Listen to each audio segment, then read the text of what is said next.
Hello everyone, my name is Fahada and today is day 8 of VEDA.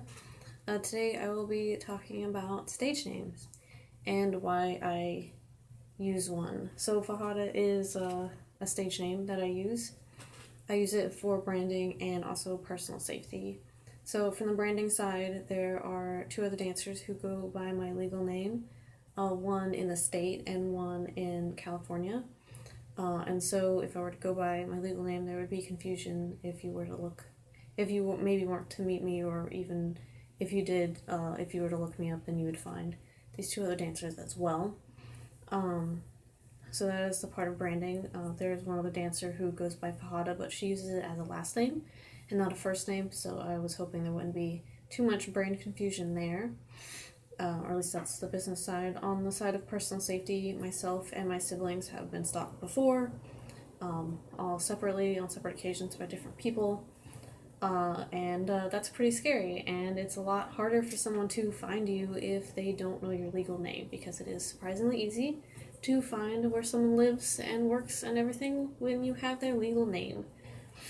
So yeah, I get, enough, guys messaging me inappropriate messages and, sending me inappropriate pictures on my professional profiles, my business phone as well. So and some of them even show up to events that I am going to be at. So it's a lot harder for them to find me when they don't know my actual legal name. When I was originally when the topic was originally brought up when I was a student, I was a little worried about, cultural appropriation, was it okay? Is it on the line? Where is it? And at this point, I've come to a partial conclusion that it's kind of on the line, a little bit.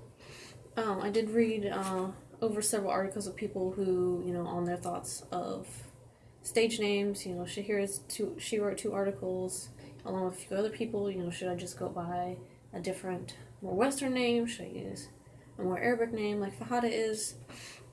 And I ended up, getting to a point where I was like, okay, it's kind of possibly a little bit alright, and I also don't actually know my heritage, anyone who's possibly wondering.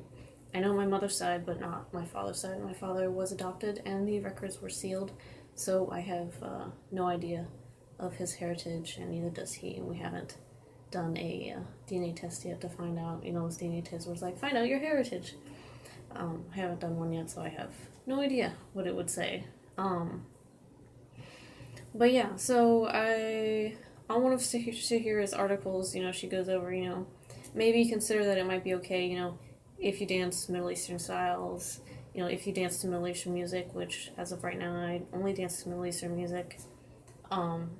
Although American Cabaret, American Oriental they're more fusion styles, but they are fusion styles of Middle Eastern styles. Sorry, like the allergies lately are getting me all like sniffly and like, But yeah, so that was how I ended up deciding on it, or deciding on being kind of okay with using one. Everyone in my class had also been, figuring out should we go by a name or not.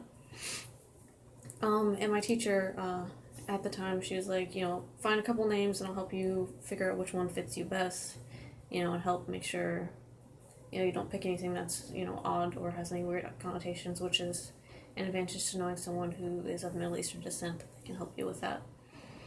Also, another thing that was mentioned in Sahir's article, so when I decided when I was picking a name, I went through multiple Middle Eastern baby name registries. I went through under female names, and I just went through literally every name in them, and I would copy and paste any that I liked. I pretty much went by the meaning, and any one that I liked the meaning of, I'd copy and paste it into a file. Then from there, the file was huge, by the way. From there, I'd be like, I put pronunciation, and then I just copy and paste the name into it. And if they had a file, if they had a website somewhere saying how to pronounce it, then I would keep it in there. If there wasn't one, then I would delete it off the list. And from there, I just kept narrowing it down. Both something that was easy to spell and something that was hopefully easy to pronounce. I do get a lot of mispronunciations of Fahada, but oh well, it happens. I tried nonetheless, and I don't really mind that much. They're close enough usually.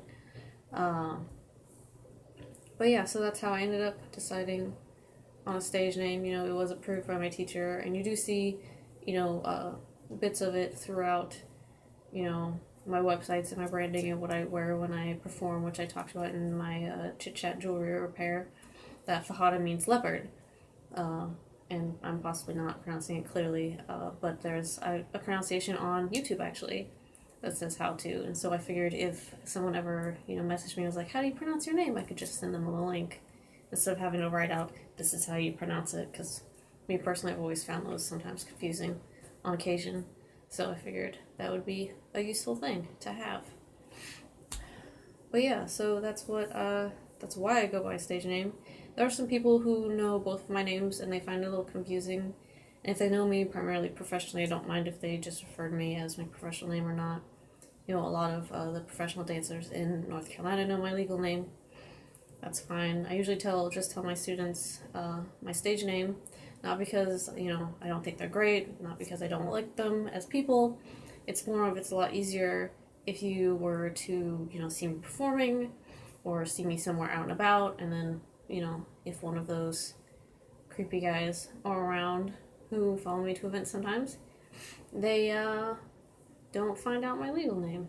So yeah, that is my quick overview of stage names and such. Subscribe if you haven't. I hope you all have a great day, and hopefully this video will actually be up on the right day. So, oh, one last thing. If you have any questions, please leave them down below. I'll be doing Ask Me Anything later this month, so if you have any questions, please feel free to ask. Bye.